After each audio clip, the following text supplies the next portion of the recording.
ఒకరోజు యాకోబు తన కుమారులను చూసి, మీ సోదరులు షెకెంలో గొర్రెలను కాపాడుతున్నారు, నువ్వు వెళ్ళి వాళ్ళ సంగతులు చూసి రా అని యోసేపును పంపాడు.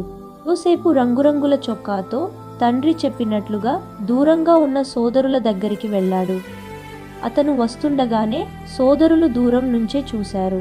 వారి మనసుల్లో ద్వేషం మరింత మండి వచ్చింది.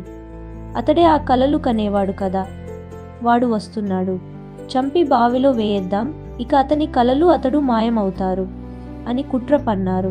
అయితే పెద్ద సోదరుడు రూబేను వారిని ఆపి, మన తమ్ముడి రక్తాన్ని చిందించకండి, బావిలో వేయండి, కానీ చేత్తో తాకొద్దు అన్నాడు.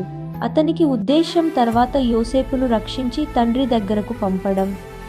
వారు యోసేపు దగ్గరకు వచ్చి అతని అందమైన రంగురంగుల చొక్కా తీసేసి ఖాళీ బావిలోకి అతన్ని విసిరేశారు.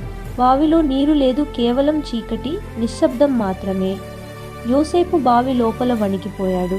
కన్నీళ్లు తుడుచుకుంటూ దేవుని వైపు చూశాడు. ఇంతలో దూరం నుండి ఇష్మాయేలీయుల వ్యాపారుల బండి వస్తోంది. యూదా అన్నాడు, మన సోదరుని చంపడం కంటే అమ్ముదాం, కనీసం మన చేత రక్తం ఉండదు. అలా వారు యోసేపును 20 వెండి నాణేలకే అమ్మేశారు. వారు అతన్ని ఈజిప్టుకు తీసుకెళ్లిపోయారు.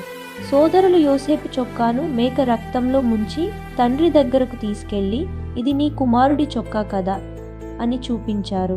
యాకోబు ఆ చొక్కా చూసి విలపించాడు, నా కుమారుడిని క్రూరమృగం తినేసింది అని రోదించాడు.